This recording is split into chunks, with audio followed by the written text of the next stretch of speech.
What's good, YouTube? It's jazzlovesmma here, and I'm going to be doing my initial instant reaction to UFC Freedom 250 Ilia versus Gaethje. First, I want to say instant card, amazing the entire night, not a single decision, um, amazing, fantastic watch. But yeah, Ilia Topuria versus Justin Gaethje, man. Gaethje gets it done with the uppercuts and the clinch work. He got off some kicks, but he didn't really win it off kicks like many people were saying he would. Um, but he did very good with the jab. That was something that felt like it was very available for him, the jab, and he just chewed Ilia up. He immediately busted the right side of Ilia up. He immediately had Ilia going like this, like really wanting to block it because I guess he probably shattered his orbital bone early. Um, and yeah, Gaethje looked phenomenal. Proved everyone, not everyone, some people were picking him, but proved so many people wrong. Me wrong. I generally thought Ilia was going to get it done in one. But yeah, I was raging through this entire fight because I was kind of I wanted to get my Ilia pick right after I got my Pereira pick wrong. Like, come on, get my pick right. But round one, Gaethje's picking him off the jab. He gets like hurt near the end, but it's a clear. I wouldn't say clear Gaethje round, but Ilia chops low, some low kicks. He lands some body shots. Competitive round. He also was landing some good right hands over the top, being like it would make Gaethje turn, but Gaethje would also kind of roll with it. So competitive round. If you Gaethje won it based off the damage on Ilia's face and probably outlanding him. Round two, Ilia generally fumbles a fucking finish in round two. He could have finished Gaethje. He started ripping to the body more. He found his timing. His nose was cut up too. Um, but then he starts sub hunting, so just looking for ground opponent, making Gaethje stand back up, and then bang, bang, bang, looking for the body shots that he was doing so good, finding. And when he was looking for that finishing sequence where he drops Gaethje with that body shot, it felt like he emptied the gas tank, and especially when he was looking for the subs, and he generally gassed himself out. I don't know how. I immediately went to make this video, so I don't know what's going on in the post fight interview, but all the videos are gone. Round three, it was somewhat competitive. All these round three and round four kind of merging together, but I feel like what was I think maybe round three it started getting more. It was like somewhat competitive with Gaethje. Is that the round? I think round three is where round three is where Gaethje ends up dropping Ilia because he kept when Gaethje exited clinch for like an exchange, he landed a right hand over the top and he kept cracking Ilia, and he dropped Ilia at some point. Looked for the front headlock that he kept dragging Patty down with, and got some ground and pound, and yeah, he won that round pretty clearly. Ilia kind of just very easily slowed down, especially early. Round four, before round four even starts, Alexandre Topuria is saying his eyes shut. He can't see. Ilia Topuria obviously wants to keep fighting for his title. He says he can see. He keeps fighting. Weird situation. The doctor say he can't fight. Guard steps in. He's like, no. Another doctor says he can see. So he continues to fight. He's fighting super slowly. He starts the round off pretty well, I think. He starts landing some body shots. They would get in the clinch. Both land something. But Gaethje was kind of like pressing forward more. Ilia would find his work. Gaethje ends up taking Ilia down. Islam fans have um, generational material to slander this dude with, and the Ilia fans, crazy stuff. And yeah, man, he ends up Alexandre Topuria when they go back. I'm trying to remember what the sequence. I don't think Ilia gets dropped, but he shoots a really shit takedown at the end of the round. It's Gaethje sprawls it, and then he like scrambles and then knees him in the body, and it looks like it really hurts him. He also eye poked Ilia in this round, like with his thumb, and it looked like the punch had fucked up Ilia's eye, but it hadn't. Um, and yeah, Alexander calls in round four. Ilia's always gone. This is the man, people undefeated fighters. This is the year of the underdog. Jeez, please, man. Great win from Gaethje. He looked phenomenal. This was probably his He definitely was Staff. I think I mentioned in my video. I don't know if I mentioned, but I started talking about it on Twitter. It was definitely Staff that had fucked Gaethje up previously in the Paddy fight because he looked really good against Fiziev. But yeah, generational Orlov. I don't even know where does Ilia go from here. Like, what does he do? Did he retire? I have no idea. He probably should retire, honestly. From seeing the people were talking about this fight. Let me just refresh this page, see if anything happened. No, okay. I was trying to see if any bonuses got up. But yeah, crazy win from Gaethje. Undisputed champion finally, man. Broke the curse. How shit is it Topuria? Alex Pereira versus Cyril Gahn. Gahn was just too fast from round one, picking at him with the out low kicking Alex. Alex was landing some good kicks. He started running off fast with a super fast head kick. Gahn was finding his switch stance, rear hand, the jabs. Alex just doesn't have really any head movement. And he was like trying to parry it, but he was getting picked apart with his still hooks around the guard as well. He ended off well with a good right hand, but Gahn clearly wins it with the low kicks as well. He was kind of chewing up Pereira's legs. Then round two, Gahn had shot some takedowns. He didn't get anything out of it, though. I don't even think he got punches. But round two, dude, he catches him with a jab. Then Pereira goes down. Pereira's kind of chinny. I'll probably make a chin tier list. Okay, after this. And then Gahn ruined his fucking performance by back of the headshot. Elbowing Pereira. Pereira gets back up, wobbled against again, wobbled against the fence again. Ref stops it. Interim champion, though two-time interim champion. Gahn is in the same situation as Gaethje. I do want to say this is the difference of power. Ilia probably hits harder than Gaethje, but Gaethje has damaging power, and that's why I had him in my tier list in the damaging tier. When he hits people, they get swollen up, nose bloodied. He hurts people's legs. He wasn't really hurting Ilia's, but he was hurting him throughout the entire fight, and that's how you can doing damage. Ilia can hit hard. He does have his moments where he like busts people's faces up, but Gaethje definitely has more like damaging power, and I think that's the difference that we saw here in the nuance of like punch power in the UFC. But going down to Sean O'Malley versus Amy Zahabi, great performance from Sean O'Malley. Was styling on his aiming in round one, was getting caught low kicks here and there, landed some good crosses to the body, stung him near the end of the round. Round two, Amy Zahabi only threw his leg kick, the inside leg kick, the little running leg kick, so I threw. Weird game planning. I really don't know what he was trying to do.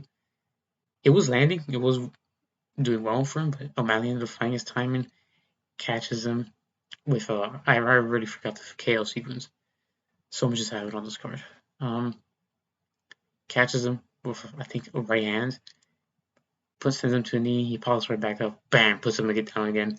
He face plants. It looked like an early stoppage, but Amy Zahabi was clearly not with it.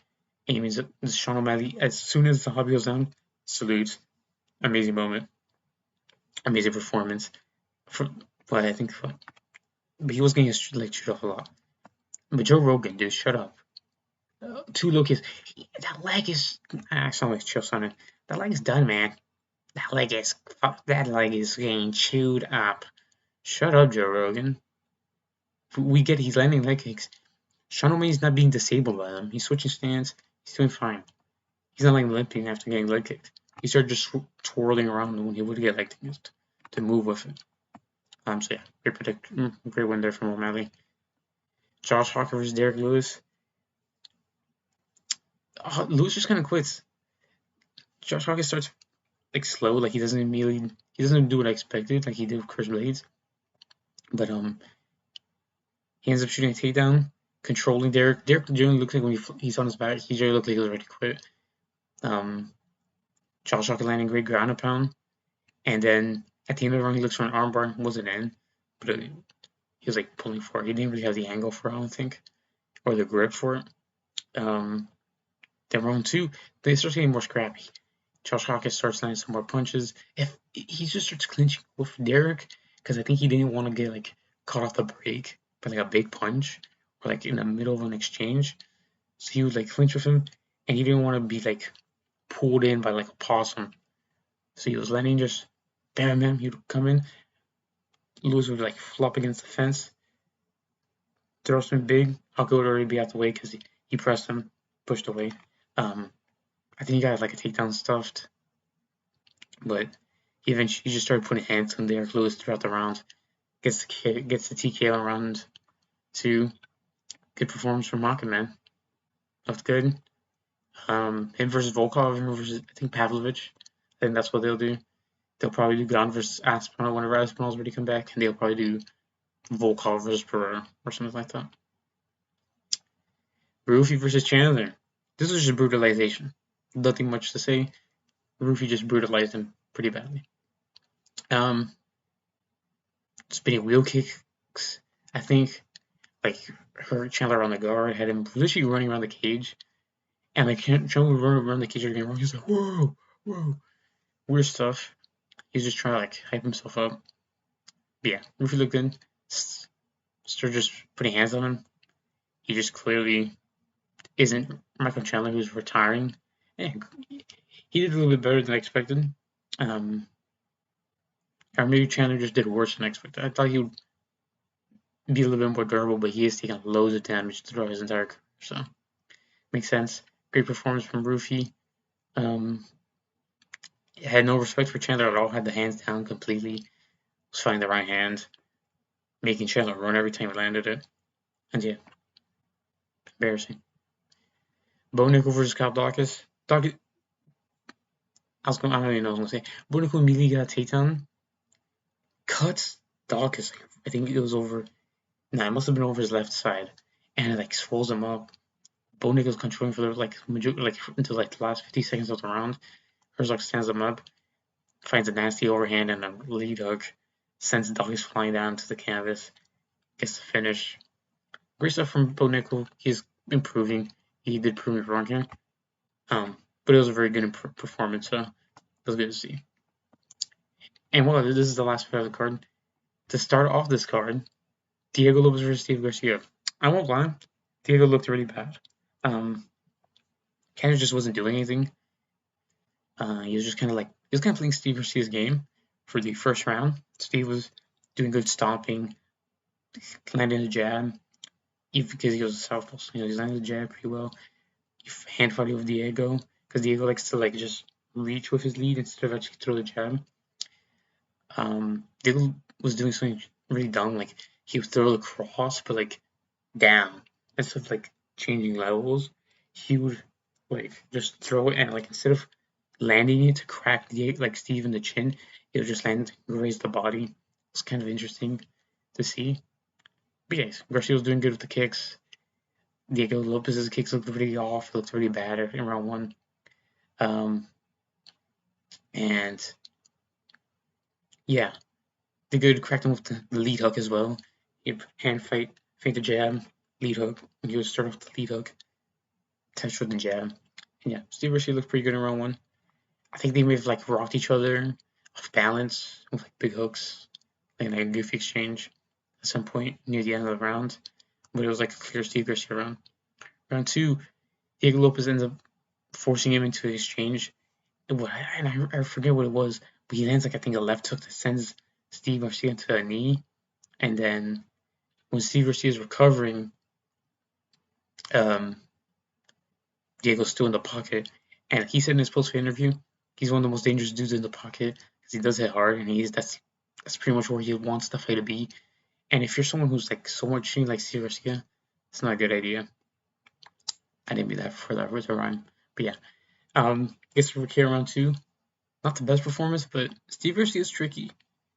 The size, I feel like that was the first time Diego fought someone his size and longer than him, so it was good to see. I think DC said he was training at a different gym, so interesting to see where he goes from here. Maybe he goes up to 155. Who knows? Dude, he probably would have beat Topuria. Who knows at this point? So yeah. I went 4-3 in picks. Did not expect that at all. Did awful picks. I'm very disappointed. But great card. Great card overall. Can't complain. Visuals looked amazing. Card looked beautiful. If you take out the fact that the political aspects into Trump, like we don't like Trump and stuff, and all those aspects out of the way, then yeah, for me, very nice card. The walkouts were amazing, and yeah, Diego Lopez did what I kind of expected. I didn't expect it to go to round 2, but the fact that he got the KO, because when Steve Garcia would exchange, he hurt him, and I kind of suspected Steve Garcia would have a chin. Bonico surprised me here. Rufy did as expected. He did it earlier than I thought, but the round was nearly over. But he ends up like catching him like a hook, sends Chandler down to his knees. Shots he was landing around the guard were making Chandler drop as well. So Rufy looked good. Hockey kind of did what I expected. Made some dumb. He should have just looked for ground pound, more ground pound in round 1, but I get the game planning. O'Malley did as I thought. I didn't expect his leg to get chewed up that much, but I thought he would get the KO round 2. Have a feeling I process round 1. Gon looked pretty good. Better than I thought he would. He probably beats I don't know, Aspinall. Him versus Aspinall is still a very interesting fight to think about. Ilia disappointed me a lot. I wish he would have looked for the jab more. He was like letting himself get jabbed. He came out in the same stance that he came out against Holloway. But when I looked at these two fights, like seen Ilia versus Gaethje, Gaethje was more concerned with sticking the jab on him and just peppering pop, and not like circling and jabbing. Holloway would rarely do that. Also, it was Holloway 145. Gaethje definitely is definitely a harder hitter than Max Holloway as well. So way difference there. Just crazy stuff. Crazy stuff. Let's see if the bonuses came out. I'd like to see who got the bonuses before this. No? Okay. Well, let me know in the comments below. You guys predict. How did you guys do in predictions? Probably most people probably did better than me. And yeah, let me know. Did you guys enjoy this card? I did. It's Monday already. It's 1:31 for me. It's crazy. Not used to recording on a Monday. Everyone's asleep. And yeah, hope you guys enjoyed the card. Hope you guys enjoyed this video. I'll catch you guys in the next video. I gotta do predictions for next week, and geez, I don't know what else to make. Maybe make a hockey video. Alright, well, see you guys. Oh, don't forget to use promo code jazzlovesmma on Time Fitness if you want some fitness gear. I'm not wearing it, but if you do want some, go use my promo code if you would like. Peace.